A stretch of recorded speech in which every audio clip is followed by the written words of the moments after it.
Thank you. Let's ask God for help to understand his word.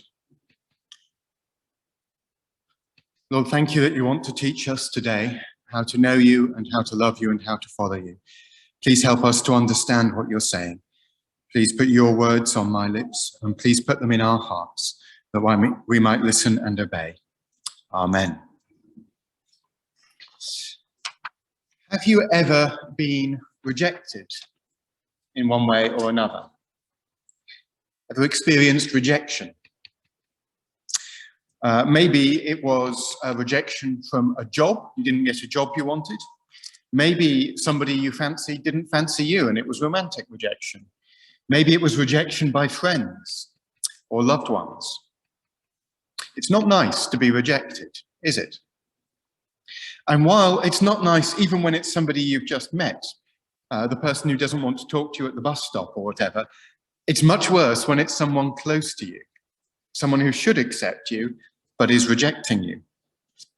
Now, Jesus tells us a parable this morning in this reading about rejection, about being rejected. Being rejected by people who should have accepted, should have received, should have listened.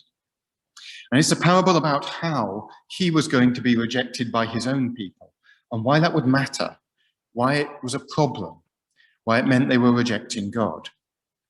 But this isn't just a story about why they were rejecting him back then. It's what people in every age have done and still do. And so it's a parable that's a warning to us to make sure we don't do the same. It's part of this final week of Jesus' life we've been going through, when Jesus had his great confrontation with the religious leaders and rulers of his day. He had finally come to Jerusalem, the great city, his city. He entered it as Messiah, as God's king on a donkey. And the question was, what were people going to do about it? Would they recognize him and accept him as their king or not? And the response so far, you may remember, hasn't been that great. Jesus found the temple that was supposed to show everyone what God was like, full of money-making, not reverence to God and not letting people in. He found people putting their rules above God's rules. And when he challenged them, they challenged his authority and tried to get rid of him. And that's why Jesus tells this story that we come to today. It's a story that's a parable. So it's a story that's supposed to make a point, to tell us something. And it's supposed to warn the people about their attitude to Jesus and therefore their attitude to God. You see, they told themselves that when they rejected Jesus, all they were doing was picking what religious leader to listen to. They were picking a teacher. But Jesus warns them, it's a lot more than that. Because when you reject someone's messenger, you reject them. If you reject a country's ambassador, you reject the country. If your parent sends somebody to tell you to come to dinner because it's dinner time and you ignore them, it's your parent you've ignored. That's why you're going to get into trouble. And rejecting Jesus is not just rejecting another teacher. It's rejecting God. And this parable explains us why that's a problem, why that's bad, and why it's dangerous. Jesus told people a story, and a story that would be very familiar with them to start with. It starts off with somebody planting a vineyard. Now, a vineyard was a type of farm for grapes. They were very common. Lots of people had them, but they were very expensive to make. They took a lot of work to set up. They were a big investment. You needed to find somewhere that had good soil where plants would grow. You needed to put fences around it to keep the animals out. You needed to dig holes to make the water come. It took a lot of work to make a vineyard, especially to make a good vineyard. And so if you did all that work, you expected to get something back. You expected to get grapes. And way back 500 years ago in Isaiah 5, God had used building a vineyard as a picture of his relationship with his people, with Israel. He says, I've put a lot of care and effort and work into you, like a man carefully setting up a vineyard, and given it to human rulers to look after, and they had ruined it. So when you built a vineyard, when you put a lot of work in, you expected to get fruit back. When God put all this work into Israel, what he wanted to get back was goodness and holiness and fairness and justice. People doing what they should do, living how they should live. And he didn't. What he got back was sin. People doing what was wrong, being cruel to one another, not honouring him, but going off to worship idols, made up gods. And understandably, he was upset. He was cross. Have you ever put a lot of work into something and then had it ruined? Not got anything back from it? Once when I was a child, I spent about a week building a wonderful model city. And then somebody's bag got dropped on it in the car boot. All that work, and I never got anything back from it. It's frustrating when you've put work into something and it gets ruined. Well, God spent 1,000 years on his people. 1,000 years trying to help them be what he made them to be. 1,000 years trying to teach them how to live. And they threw it in his face. They didn't live the life he called them to live. It was a very well-known story. Everybody in Jesus' day would know this story. And it was a picture of what had gone wrong with God's people before. But it's also a picture of everyone, of all humanity. In Genesis, at the beginning of the Bible, we hear the story of God giving people a good world to live in. It's described as being like a garden, the Garden of Eden. He gave humans a wonderful world and invited them to come in, to fill it and to rule this creation. All he asked was that we respect him and keep his rules. And I think we can all see how that worked out throughout the history of humanity. Most of us live most of our lives as if he wasn't there, as if this world were ours to do whatever we wanted in. We act as if we owned it, as if there was no one above us to answer to. And that's pretty bad when there is someone who made it and owns it, to whom it belongs, and we aren't listening to him. It will be a bit like having a really good landlord, somebody who set up a really nice house for you to live in and made sure it was all clean and the gardens were nice and nothing was leaking, and let you live in it, and then you never pay them rent. Never pay them what they ask for. It wouldn't be fair, would it? It's certainly not fair to God. And Jesus says here, you can't keep doing that. There will be consequences. He warns the people he's talking to here in this passage, that's what's going on here. You are still being that disappointing vineyard. You still aren't holding up your side of the bargain. You aren't giving God the fruit he looks for of goodness and holiness. In fact, it's worse than in Isaiah's story, because here it isn't just that the vineyard doesn't have fruit, but when the owner sends someone to ask the people looking after it for the fruit they were supposed to give him, they beat him up and send him away. And we said at the start that how you treat the messenger is how you treat the person who sent them. If a teacher sends another student to fetch you, ignoring the student will get you into trouble because it means you're ignoring the teacher. If Britain sends an ambassador to another country and they insult Britain's ambassador, they insult the whole country. That's how messengers work. And God's prophets and apostles, his teachers, are his messengers, his ambassadors.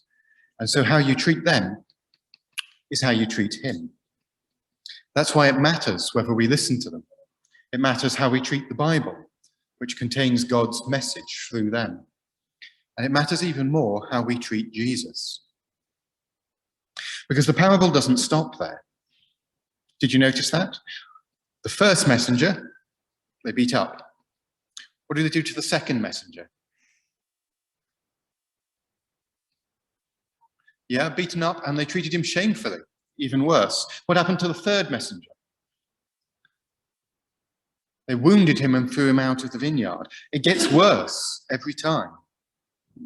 See, sometimes the more someone keeps asking, the angrier people get, even if it's a right request. And sometimes the more people hear God's call, the more set we can become against him. If the heart isn't softened, it gets hardened. Certainly that was the case with Jesus. They started off not being sure about him, and they ended up killing him. See, it's a dangerous thing to get into the habit of rejecting God's call, not listening to him, sending his messengers away. Because you get good at what you practice, even if it's a bad thing to get good at. And sometimes if you practice rejecting God, the heart gets harder and harder until it does things you wouldn't have dreamed of in the beginning. So if you think God is calling you, if you think you are listening to God's message, don't turn it away. Don't harden your heart. You might get too good at it. And then this is where the parable gets really shocking. Because the vineyard owner, who we all know is God, decides to give them one more chance to do the right thing and says that he will send his son, not another servant, but his own son, because they should respect his son. Jesus knows who he is. He knows what his mission is, that he's not just another servant of God like the prophets, not just another wise man or teacher. He's the Son of God. And when he came to the people God had made, living in the world God had made, to remind them what God had told them about how to live, what should happen? How should you treat the Son of God? If a good landlord had given you a great house to live in and you kept forgetting to pay the rent and his son turned up to give you another chance, what would you do? Well, their response is, let's do him in and make this place ours. Let's get rid of him. And they kill him. It's meant to be a bit shocking. This is not a good response. But people do that kind of thing sometimes, if we're not careful. Get so unconcerned about what is right that they just go for whatever gets them the best advantage. And it's easy to point the finger at other people doing that and look down on them as wicked and wrong. But the shock for Jesus' hearers was that he said they were going to be like that. This means you. He wasn't talking to robbers and bandits. He was talking to religious people, people who thought they were the good guys. And Jesus says, this means you. They were convinced they were good and decent and respectable people. But the reality was, when Jesus came, the final representative of the God they'd been avoiding and not listening to, what did they do? They would kill him that first Good Friday. And maybe it's easy for us to then in turn look down on them as those terrible people who killed Jesus. But the truth is, we're not exempt from that kind of behavior too. We do it too. See, the tenants killed the son because they wanted the vineyard for themselves. They wanted to hold on to what they had. The leaders of Israel got Jesus killed because they wanted to hold on to their positions as leaders of the people, as authorities. They didn't want him interfering and taking their place away. They wanted to stay king of the castle. And can't we, as human beings, be very quick to reject any authority that threatens our little kingdom, that stops us being the little king of our life? We're very determined to rule our own lives and not let God interfere, not give him his due. One writer says, the root of all rejection of Christ is the desire for self-will to reign supreme. In other words, we want to be in charge. We want to have the final say on our lives. And God challenges that. His claims on us challenge that. Because if he's God and this is his world, he has a right to tell us how to live our lives. And maybe that can make us a little too quick to reject and get rid of anyone reminding us of God and his claim on us. Maybe not by murder, at least I really hope not.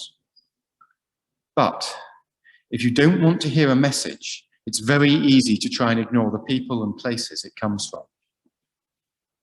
If you find yourself avoiding church, avoiding the Bible, avoiding God's people, even avoiding Christian music, uncomfortable with anything that reminds you of God, it may be because some part of you deep down knows that it is not answering God's call at the moment, not giving him the obedience and the holiness that you owe him, and wants to hide from any reminders of that, hide from his messengers. Don't get into that habit. You get good at what you practice. And if that is ignoring what God is saying to you, you don't want to get good at that, or you can drift away from him entirely. Jesus finishes the story, the parable, by asking them this: what do you think is going to happen to those people, those tenants, who treat the master of the vineyard, the owner of the vineyard, that way? And the answer is very obvious. They're going to be in very hot water. You can't do that. You can't take somebody's property and kill their messengers and kill their son and expect to keep on living in their property, in their land. So he says the tenants are going to face a very final judgment. And the people say, God forbid. In other words, surely not. That won't happen to us. We're good people. And Jesus replies, then why do you think the psalm that you were singing when I rode in says, the stone the builders rejected has become the cornerstone? This is a cornerstone. I'm hoping, yeah, here we are. This is a cornerstone. It's the most important piece of the building. It's the bit that holds the whole building up. And Jesus is telling people that their favorite psalm was a warning that the people in charge, the builders, were going to miss the most important piece of the building, the cornerstone. Jesus says, you are going to do what the tenants did. You're going to miss the most important part, miss God's son, because you want to be in charge and not have God interfere. You're so set on building this yourself, on being the builders, that you're not going to listen to the architect, and you're going to miss the key bit, the bit it's all about. And he warns them that this will have very serious consequences for them, just as it did for the tenants in the story. Everyone falling on the cornerstone, that's Jesus, will be broken. Everyone on whom it falls will be crushed. In other words, he's saying, you're going to have to deal with me eventually. You can either accept me as the key to what God is doing, or try and reject me and get rid of me or stand in my way. But that won't go so well for you. Because if you do that, you're rejecting the final offer from your heavenly landlord, your heavenly Lord. And you can't go on living in his world and ignoring him. Sooner or later, you'll have to come to terms with him, and I'm your last chance to do that the right way, to be reconciled with him, to be at peace with him. Don't reject me, Jesus says. This is a story about rejection, about rejecting Jesus, why they did it then, why we still do it now, and why it's such a bad idea. In our culture, which makes a big deal of human choice, it can be hard to see what is so wrong with ignoring God and living life our own way. But Jesus here gives us one of the Bible's pictures of why it is so wrong. The tenants didn't buy the vineyard. They didn't make it. They didn't set it up. But they were allowed to work it by a generous owner, and yet they turned against him, refused to give him what they owed him, and ignored repeated warnings and invitations to pay what was fair, to give him his due. It's wrong to treat someone that way, and you can't do it and not expect consequences. And we as humans live in a world God has set up for us, a world uniquely fine-tuned to support our life with everything we could need. And living life his way is not just the best way to live, not just the way we were made to live. It's only right that we should live his way in his world. You ever see those coffee mugs that say, my house, my rules? God's world, God's rules. So he won't let us ignore him forever. And in Jesus, he gives us one last chance to be reconciled to him, to be his people, to be holy. Holy not because our lives are good enough, but because Jesus' life was good enough. And he stands for us as our king. In Jesus, he calls us to be what we were made to be, to live the way we were made to live in his world. But he also gives us the choice, because we can reject him if we want. It means rejecting the God who made us and our world, the God we owe for everything we have and everything we are and everything we do. But we can do it. There will be consequences if we do. Because at the end of the day, we are not the kings of our own little vineyards.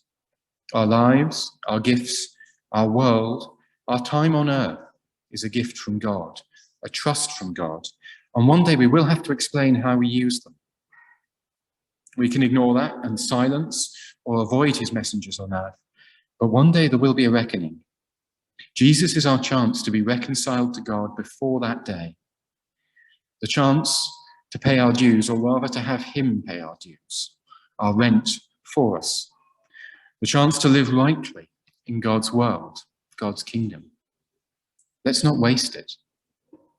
Time and again in the Bible, people reject God's messengers. Today, God's message comes to us, as it has for 2,000 years. Be reconciled to God in Jesus Christ. Let's not reject that message and that messenger. Amen.